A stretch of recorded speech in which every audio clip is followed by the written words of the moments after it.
Bom dia, pessoal. Estamos aqui em São Paulo nesse sábado de manhã, nublado aqui, um dia bastante estranho. Vamos ver se o tempo melhora aqui para o resto do dia, para o pessoal poder aproveitar o dia. E gostaríamos de aproveitar essa manhã para comentar com vocês os últimos fatos desse governo, né? O mais importante fato, sem sombra de dúvida, que criou uma comoção geral no país, foi o secretário da Cultura fazer aquele pronunciamento imitando Goebbels, né? Primeiro falando frases muito similares a um discurso, a uma fala de Goebbels, e depois toda uma estética nazista, né?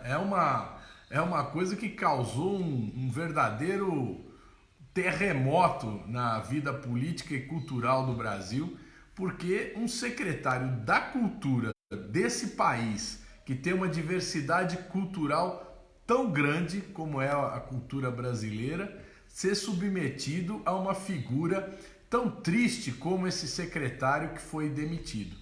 É uma figura que quer moldar a cultura brasileira, como diz o Bolsonaro, pelos valores cristãos e conservadores. Eu não sei bem o que ele quer dizer com isso, mas é tentar moldar a sua imagem e semelhança. É um absurdo essa situação e reagiu bem a sociedade brasileira, vários setores, várias opiniões políticas repudiando essa decisão. Eles querem fazer um grande edital de cultura que tenha como diretriz essa política, né? E essa política cultural. Então é evidente que nós temos que repudiar isso daí. Nós temos que inviabilizar esse edital, porque é um edital direcionado para um tipo de opinião política. E não é possível ter essa opinião, não só política, como de costumes, como uma opinião generalizada da cultura brasileira. Então é fundamental que a gente derrote isso, que a gente consiga de fato acabar com esse tipo de imposição.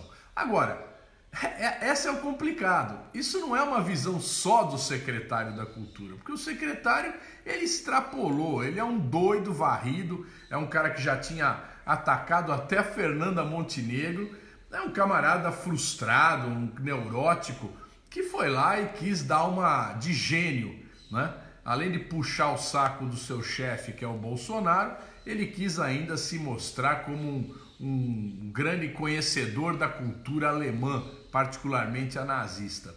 Mas se deu mal. Agora é importante o seguinte, a gente começar a discutir como é que nós vamos parar o carro desse governo. Porque existe uma outra faceta, um outro lado, que é a política econômica desse governo. Eles bateram um bumbo no final do ano dizendo que a economia estava deslanchando, estava crescendo, que tinha sido um Natal de recuperação. E agora, quando começam a aparecer os números reais, o que a gente observa? Que houve uma frustração de vendas nesse Natal. Aliás, uma associação comercial de lojistas, pequenos lojistas de shopping, já havia denunciado a manipulação dos números durante o Natal. E isso agora está se tornando evidente. E por que acontece isso? Por um fator muito simples. Não existe dinheiro no bolso do povo brasileiro. De um lado, um desemprego enorme, que não melhora, continua sempre grande, na faixa de 12, 13 milhões de pessoas. Um outro tanto, que agora a Rede Globo chama de empreendedores, que são trabalhadores por conta própria, que trabalham precarizadamente, ganhando uma miséria, né? E isso dá um total de praticamente 24, 25 milhões de pessoas, entre desempregados e trabalhadores precarizados. E depois, aqueles que estão trabalhando estão vendo o seu salário cada vez mais comprimido, cada vez mais diminuído, porque a pessoa é mandada embora de um emprego com salário e quando arruma outro emprego é com salário menor. Então, consumo para isso. Então, o que acontece? As vendas não avançam, o comércio não avança E a indústria brasileira, a própria agricultura brasileira, vende menos aqui dentro. A agricultura se salva porque vende para o exterior, vende as exportações, assim como o setor de petróleo, a mineração, vendem para o exterior. Enquanto a China estiver consumindo, nós vamos estar vendendo. Mas aquilo que é produto para o consumo interno do Brasil, isso não deslancha, não avança. O que seria necessário? Uma política de outro viés, uma política de incentivo à renda, de aumento da renda. E isso começa pelo aumento do salário mínimo. Não esse aumentozinho que ele deu agora de R$7, não. Mas um aumento vigoroso. Era necessário aumentar em R$100 o salário mínimo para que efetivamente a gente possa ter um aumento do consumo no Brasil. E é necessário também um amplo programa de investimentos do próprio governo. Investimentos no setor de petróleo, que estão paralisados, investimento em obras públicas, que estão paralisadas, investimento no Minha Casa Minha Vida, que é um projeto fundamental para democratizar a moradia popular no país e, ao mesmo tempo, gerar emprego na construção civil. Pois bem, a mídia brasileira, a Rede Globo, os outros jornais, né, e o mercado financeiro, apesar de criticar a política cultural de Bolsonaro, que é a política cultural nazista, mantém o apoio a essa política econômica desastrosa, que está acabando com a economia brasileira. As indústrias estão fechando, continuam fechando, certo? E as indústrias que sobrevivem com um processo violento de automação, ou seja, contratando cada vez menos trabalhadores.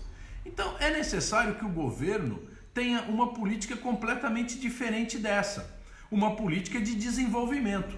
Olha só, o Bolsonaro fala tanto que gosta do Trump, que elogia o Trump, que é um grande governo. Pois bem, o Trump, com todos os absurdos que ele faz, principalmente a política agressiva, de bélica, que joga agora contra o Irã, o Trump desenvolveu uma política de crescimento do mercado interno nos Estados Unidos. Ele faz com que haja um desenvolvimento interno. À base do quê? Do protecionismo.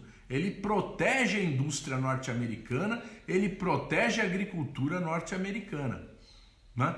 E nós aqui no Brasil não. A gente arregaça, a gente abre, a gente deixa que entrem aqui os produtos importados. Praticamente agora vão abolir muitas taxas de importação, né? Fora que as já são muito baixas, e nós estamos destruindo a nossa própria economia. Então é necessário mudar a política econômica. É necessário que o Brasil tenha uma política de desenvolvimento.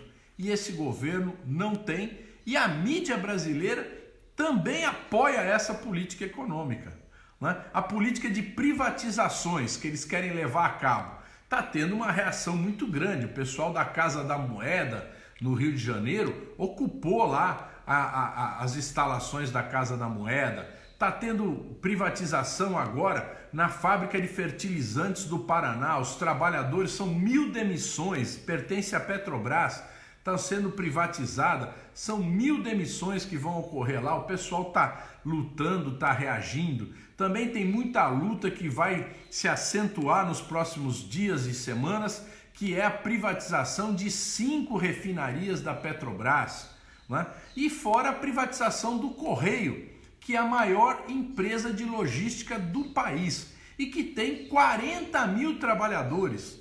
E que os possíveis compradores já avisaram: nós vamos trabalhar com menos da metade desses trabalhadores.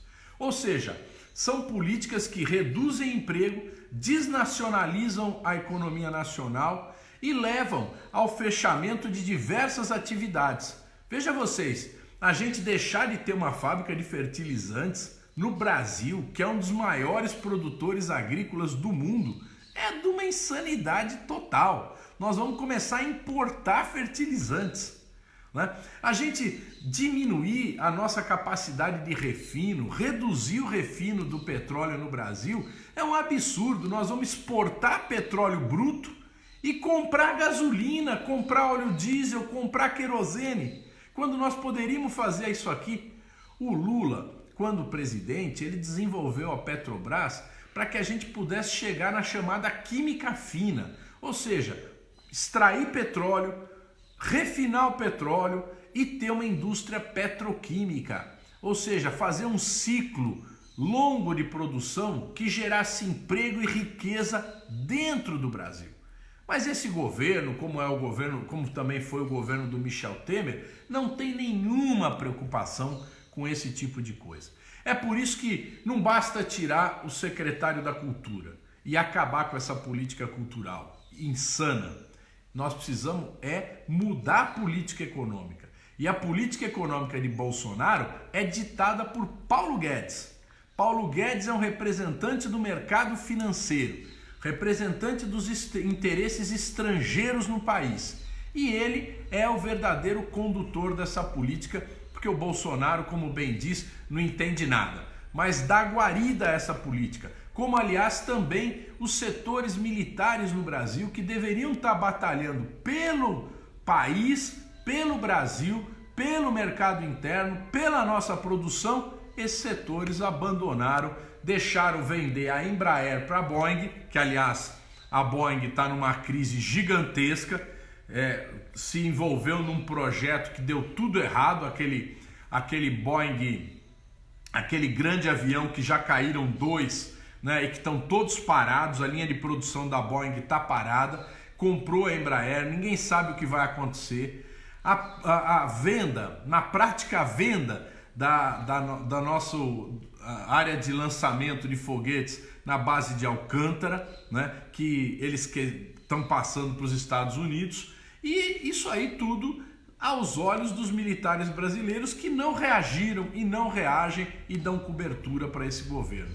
É necessário mudar, nós precisamos disso, e é para isso que nós vamos participar ativamente das próximas eleições municipais.